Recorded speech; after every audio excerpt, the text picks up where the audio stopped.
They called her the Flameborn, daughter of a Pyrian sovereign, the alien princess whose very touch could turn steel to ash.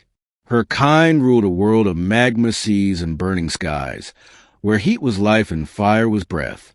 To them, humans were fragile curiosities, soft, cool, and short-lived creatures that cracked under pressure. Yet when the treaty between the Pyrian Empire and the Terran Alliance was signed, an exchange was arranged. A human diplomat was to live among them for 1 year. His name was Marcus Hale. He had seen many strange worlds, but none like Pyrrha. The moment he stepped onto the planet, his boots sank into warm glass. The air shimmered with heat, and the red sun blazed so bright it painted the horizon gold. His suit's cooling systems hummed constantly. He told himself it was worth it, for peace, for progress, for proving that humans could thrive anywhere. But he hadn't expected her. Princess Kilira entered the hall, surrounded by guards who radiated literal heat. Her skin glowed faintly like molten bronze.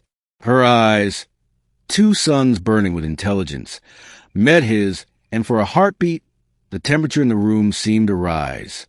"So," she said, her voice smooth but edged with power, "this is a Terran envoy who claims his species can survive anything." Marcus bowed, careful not to seem weak or arrogant. "We adapt," he said. "It's what we do." A smile curved her lips. "Then perhaps you will adapt to fire." From that day, she tested him relentlessly. The Pyrian court watched as the humans struggled to endure the blazing heat of the royal palace. He learned to breathe thin, hot air, to walk across metal floors that could melt lead, to bow without collapsing from exhaustion. And through it all, Kilira watched him, not with cruelty but curiosity. She had never seen a creature fight so hard just to stay standing. One evening, during a diplomatic feast, a Pyrian noble sneered at Marcus.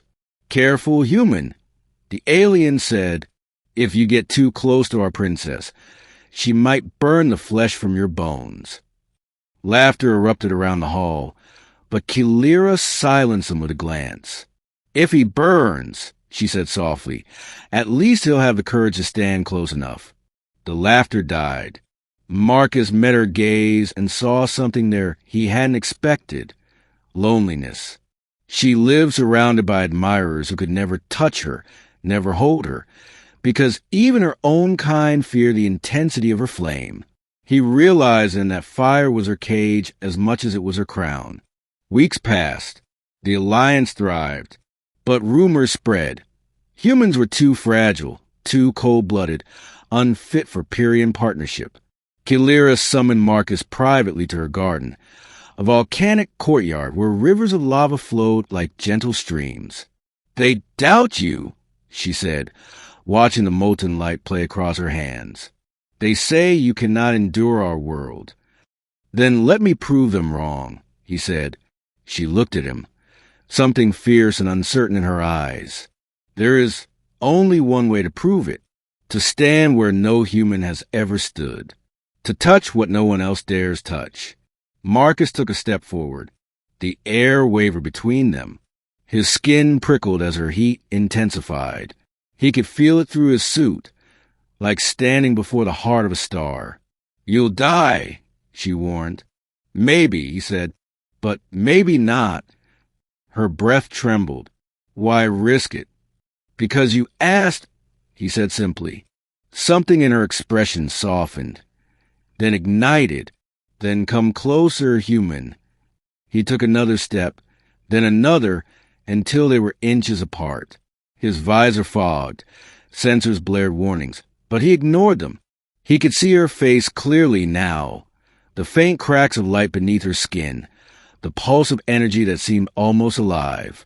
She reached out, slowly, testing his resolve. Her fingertips brushed his armor, and the metal hissed. The sensors screamed. But Marcus didn't move away. "Remove the shield," she said. "If you truly wish to prove your courage, meet me without protection." He hesitated.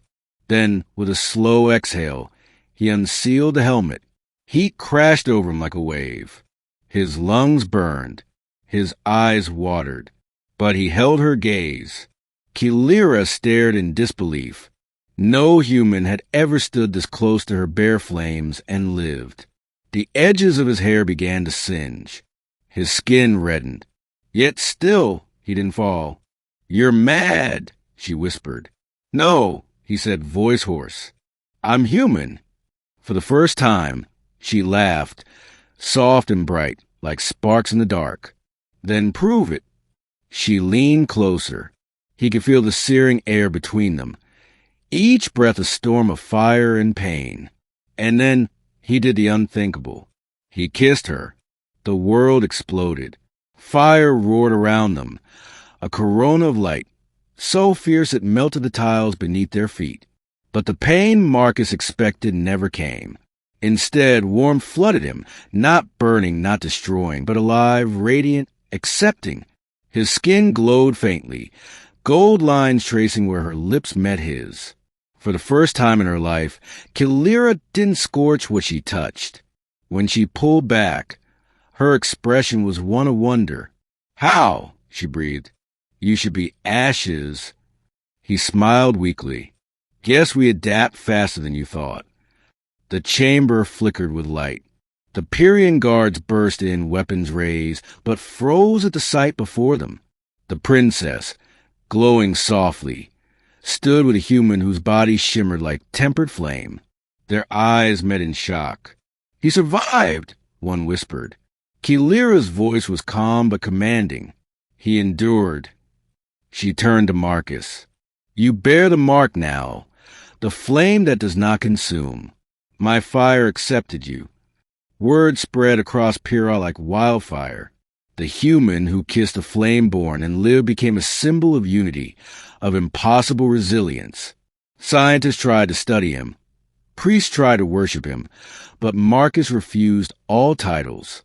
He stayed by Kilira's side, helping bridge the gap between species that had feared each other for centuries.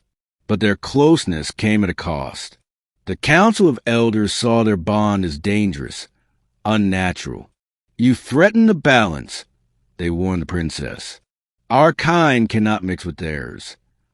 Kilira stood tall, her eyes fierce. "Then perhaps your balance was never meant to last." They tried to separate them, forbidding contact, locking Marcus in a containment dome to study his resistance. Kilira, bound by royal duty, pretended to obey until the night she shattered the dome with her bare hands. Flames danced across the sky as alarms blared.